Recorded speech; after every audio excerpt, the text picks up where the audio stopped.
अस्सलाम वालेकुम।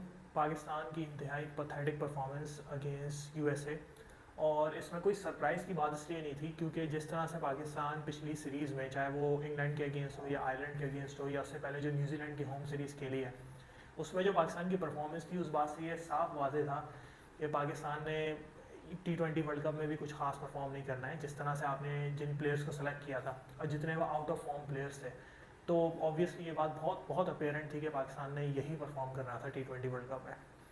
बहुत से लोग पहले ही कह रहे थे कि यूएसए की टीम आपको टफ टाइम दे सकती है, और वही हुआ एग्जैक्टली।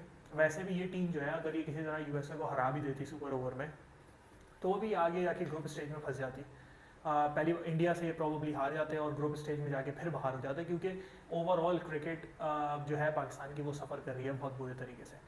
मैच में जो कुछ हुआ उसके बारे में ज़रा एनालिसिस कर लेते हैं। सबसे पहले अगर हम देखा जाए, पाकिस्तान ने बैटिंग की, सही है। वैसे तो खैर पाकिस्तान की जो इस वक्त सिचुएशन है, पाकिस्तान को किसी मैच में भी जो है वो फर्स्ट बैटिंग अगर पाकिस्तान टॉस जीते तो नहीं करनी चाहिए, क्योंकि पाकिस्तान की बॉलिंग पथेटिक है। ये जो लोग कह रहे हैं ना कि जी वर्ल्ड क्लास बॉलर्स हैं पाकिस्तान के पास, बड़े ज़बरदस्त फास्ट बॉलर्स हैं, ये है वो है, भाई वो सारे बॉलर्स आउट ऑफ फॉर्म है। ये सारे बॉलर्स ने पास में बहुत ज़बरदस्त इनक्रेडिबल परफॉर्मेंसेज दी हैं, लेकिन अब ये बिल्कुल आउट ऑफ फॉर्म हुए हैं। इनमें से कोई भी अच्छी बॉलिंग नहीं कर रहा है। एक तो हम टीम में वो प्लेयर्स उठा के ले गए जो कि ऑलरेडी फॉर्म में नहीं थे, उनको हमने टीम में डाल लिया, हम उनको लेके चले गए और उसकी वजह से हम फंस गए। बाबर आजम जब से टीम के कैप्टन बने हैं ना, तो इनकी जो अप्रोच है वो ये है कि जो प्लेयर्स परफॉर्म नहीं कर रहे हैं ना, उनको भी टीम में लेके चलते रहो। ये जो एक अप्रोच है ना, इसकी वजह से पाकिस्तान को बहुत नुकसान हुआ है। सेमीफाइनल वर्ल्ड कप का जो पाकिस्तान खेला था, आई बिलीव जिसमें 2022 का था, जिसमें पाकिस्तान ने इंडिया को हराया था, डोमिनेट किया था पाकिस्तान ने पूरे टूर्नामेंट में। सेमीफाइनल तक हम आए, हमारी टीम में एक ही वीक लिंक था उस वक्त, जो कि हसन अली था, जो परफॉर्म नहीं कर रहा था, और ये ज़बरदस्ती उसको हमने खिलाया एज अ विनिंग कॉम्बिनेशन। हमने तोड़ना नहीं है, विनिंग कॉम्बिनेशन नहीं तोड़ना, हालांकि वो वीक लिंक था टीम का। और फिर सेमीफाइनल में ऑस्ट्रेलिया में हसन अली ने पूरी बॉलिंग की और उसी ने कैच छोड़ा, जिसकी वजह से हम मैच हारे।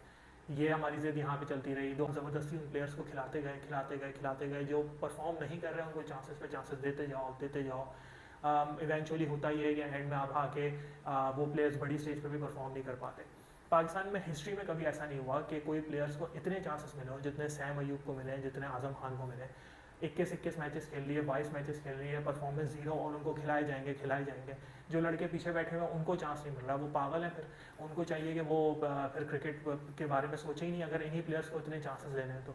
ऐसा कभी भी नहीं होता था। प्लेयर्स टीम से बाहर होते थे, वहाँ जाके अच्छा परफॉर्म करते थे और फिर वापस टीम के अंदर कम बैक करते थे, हमेशा से इसी तरह होता आ रहा है। जो न्यूजीलैंड की सीरीज़ थी ना, पाकिस्तान की होम सीरीज़, उसी में बहुत सारी बातें बिल्कुल क्लियर हो गई थी कि आप अपने होम ग्राउंड पे न्यूजीलैंड की सी टीम से बुरी तरह आप हार रहे हो। इस टीम के अंदर कोई दमखम अगर होता तो ये वहीं पे कुछ अपने आप को प्रूव कर देती, लेकिन ये वहाँ पे नहीं कर सके।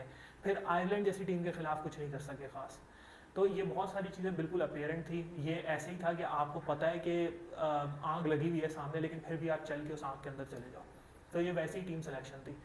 मैच की बात कर लेते हैं। तो सबसे पहले अगर देखा जाए तो हमारी जब हमने बैटिंग की, बैटिंग करने के बाद हमारा स्टार्ट प्लान अच्छा था, क्योंकि दूसरी बॉल पे छक्का मार दिया था रिजवान ने, तेज़ खेलना चाह रहे थे, लेकिन उसके बाद आते ही अर्ली विकेट्स हमारी गिर गई।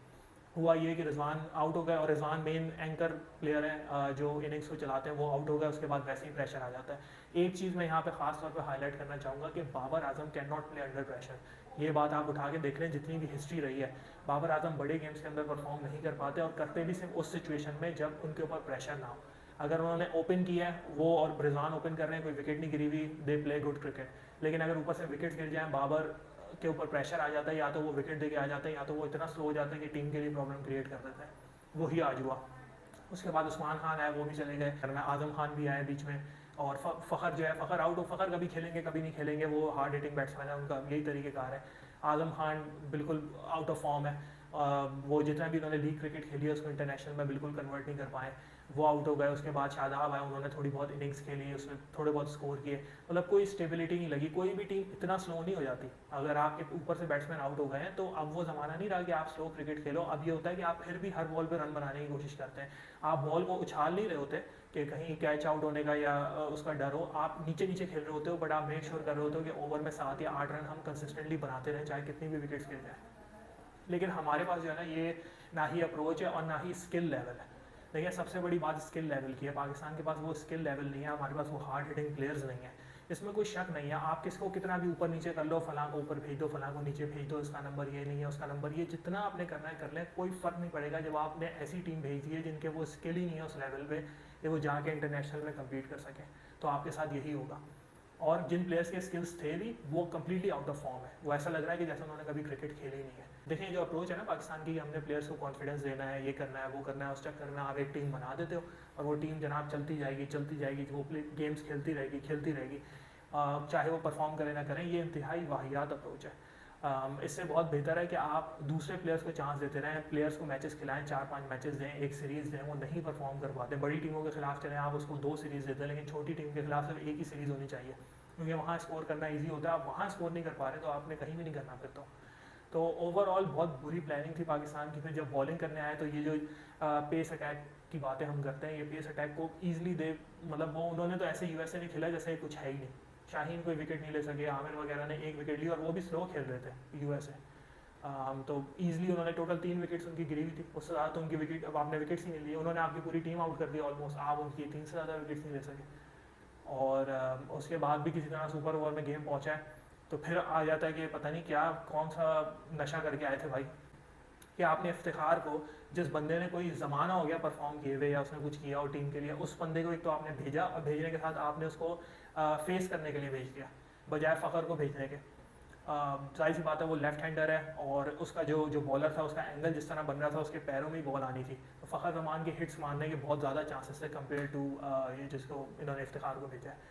तो ये, और उसके बाद आप शादाब खान को भेज रहे हो, तो आप अपनी बैटिंग डेप्थ का आइडिया खुद ही लगा लो। आमिर ने जो ओवर करना था वो भी उसमें 3-4 उसने वाइडे कर दी, उसमें और रन आ गए। तो टोटल पथेटिक, इतनी गलतियाँ कि आप ऐसा लगता है कि जो है कोई गली मोहल्ले की टीम खेल रही हो।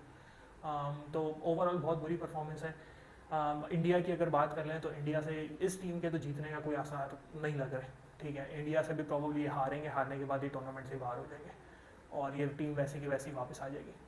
और जब ये वापस आ जाए तो पहले से ही प्रिपेयर योर सेल्फ कि इस टीम में सिवाय बाबर रिजवान, शाहीन आफरीदी के और जो जिन लड़कों को चांस नहीं मिले, अबरार हो गया या एक और मेरा ख्याल है बाहर से बैठा हुआ है, इनके अलावा सारी टीम को फारिग करें।